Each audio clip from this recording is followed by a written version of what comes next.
দর্শক, ধানমন্ডি ৩২-এর শেখ মুজিবুর রহমানের এই বাড়িটি থেকে হাড়গোড়ের সন্ধান পেয়েছে সিআইডি। তারপর থেকে কিন্তু রহস্য বাড়ছে। কিছুক্ষণ আগে সিআইডির একটি টিম এখানে এসেছিল এবং তারা কিন্তু এই যে বাড়িটি রয়েছে, অর্থাৎ ধানমন্ডি ৩২-এর যে নতুন বিল্ডিংটি রয়েছে, যা নিয়ে গত কয়েকদিন যাবৎ কিন্তু কথিত আয়নাগরের কথা বলছিল এবং তারপর আজকে যেমনটা ঘটেছে, কিছুক্ষণ আগেই কিন্তু এই বাড়িটি থেকে কিছু হাড়গোড় পেয়েছে সিআইডি এবং সেগুলো কিন্তু তারা আলামত হিসেবে নিয়ে গিয়েছে। এবং এই বিষয়টি ধানমন্ডি থানার ওসি আলী মাহমুদ মাসুদ তিনি জানিয়েছেন যে ৩২ নম্বরের কিছু হাড়গোড় পাওয়া গেছে।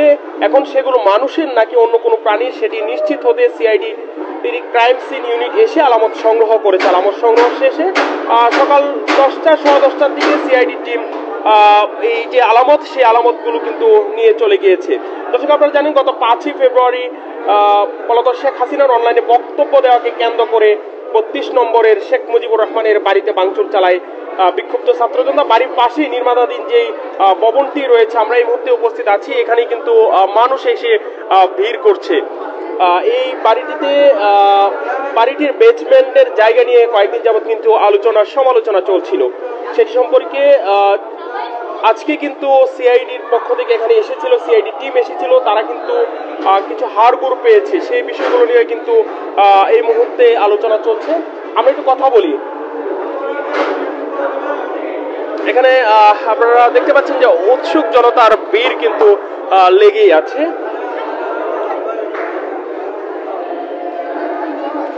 আমরা একটু কথা বলি। আপনারা কোথা থেকে এসেছেন?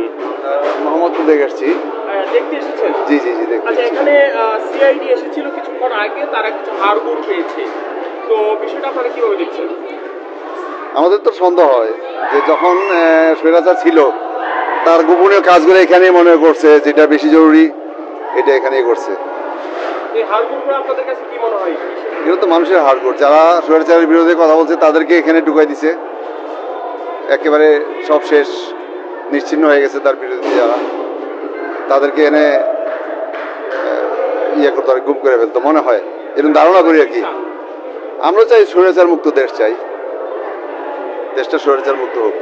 আমরা স্বাধীনভাবে বাঁচতে চাই, আমরা সিঙ্গাপুরের মতো একটা দেশ চাই। আমরা যেমনটা দেখছি এখানে কিন্তু মানুষ, উৎসুক জনতার ভিড় কিন্তু আমরা দেখতে পাচ্ছি। মানুষজন আসছেন দেখতে, বিভিন্ন জায়গা থেকে, ঢাকা সহ রাজধানী সহ বিভিন্ন জায়গা থেকে কিন্তু মানুষজন এই ৩২ নম্বরের এই যে বাড়িটি রয়েছে, সেই বাড়িটি দেখার জন্য এখানে এসে জড়ো হচ্ছেন।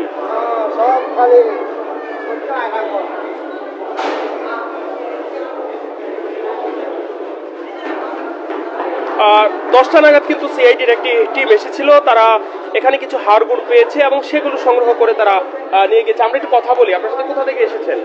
মোহাম্মদপুর থেকে। আপনারা এখানে দেখতে এসেছেন কিছুক্ষণ আগে সিআইডির একটা টিম এসেছিল, তারা কিছু হাড়গোড় পেয়েছে এখানে। আপনার কাছে কি মনে হচ্ছে? ওটা আমি দেখি না, আমি পরে আসছি।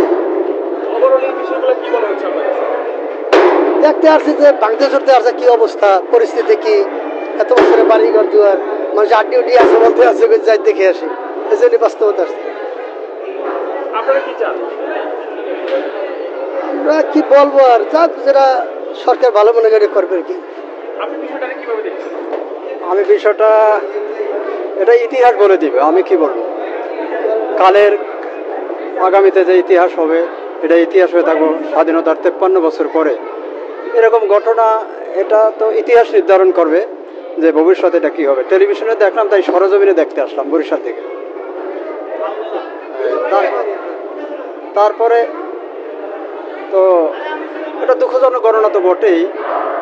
এটা এখানে বঙ্গবন্ধুর স্বাধীনতা, ভাষা আন্দোলন, ৬৬ শহীদ আন্দোলন সব কিছুকে, কিন্তু এটা বাঙালি জাতি মনে হয় খুব একটা ভালোভাবে নেবে না, এবং সারা দুনিয়ার মানুষই এটা ভালোভাবে নেবে না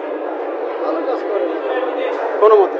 দর্শক, আপনারা দেখতে পাচ্ছেন এই মুহূর্তে সিআইডি যে হাড়গোড়ের সন্ধান পেয়েছে, তারপর থেকে কিন্তু মানুষের এখানে কিন্তু রহস্য বাড়ছে এবং মানুষের আনাগোনাও কিন্তু বাড়ছে। কিছুক্ষণ পর পর কিন্তু এখানে সাধারণ মানুষ এইগুলো দেখার জন্য এখানে এসে জড়ো হচ্ছেন। আমরা একটু